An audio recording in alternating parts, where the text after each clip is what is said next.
Hello everybody, welcome to Review a Day episode number 42 for Tuesday, September the 23rd, 2008. Hello everybody, welcome to Review a Day, the daily video blog where I review a movie 7 days a week. My name is Leland Brungart and thank you very much for joining me.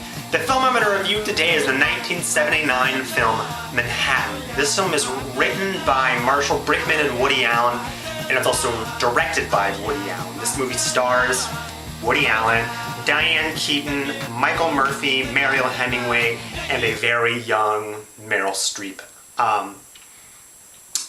Woody Allen in this film plays a character named Isaac Davis, who is a divorced writer who is dating a 17-year-old high school student, played by Mariel Hemingway. The relationship is actually surprisingly not that creepy in the film. It always kind of amazes me. His ex-wife is played by Meryl Streep. She's once they broke up, she turned out to be a lesbian, and now she's actually writing a book telling all of the dirty details about their relationship. Isaac actually ends up falling for his best friend's mistress, who is played by Diane Keaton in the film, and everything kind of plays out. Won't get too much into the plot. I've actually only seen this film once before, and I didn't really like it. I guess I didn't know what to expect. I was kind of expecting more, Annie Hall, basically. I think these two movies do have some similarities, but they are vastly different. I think this film is much more artistic. I think he's much more experimental in this film.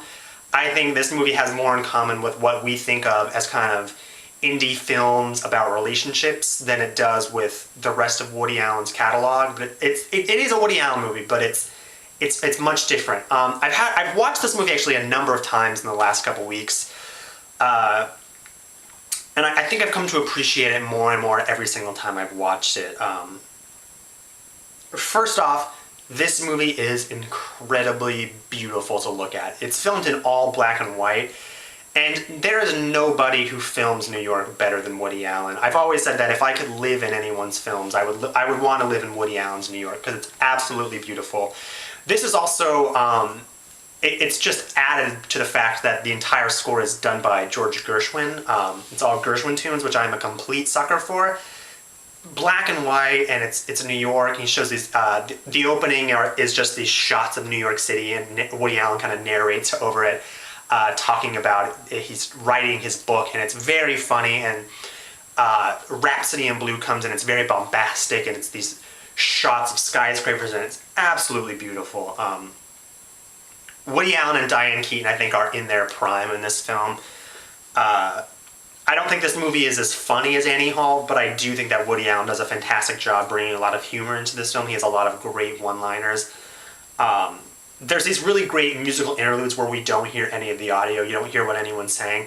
And they feel kind of like old Buster Keaton or Charlie Chaplin silent films, very slapsticky, broad comedy. It's a lot of fun to see Woody Allen doing that. I don't know what's happened to Diane Keaton's career as of lately. She's just done a lot of really shitty movies, but she is absolutely fantastic in this film. She's playing the characters. She still plays today, but it was before she was kind of annoying, and she does a really great job in this movie. She plays this kind of abrasive intellectual, and there's a very funny scene where she essentially lists every single artist, film, philosopher, and she just says they're overrated. It's very funny.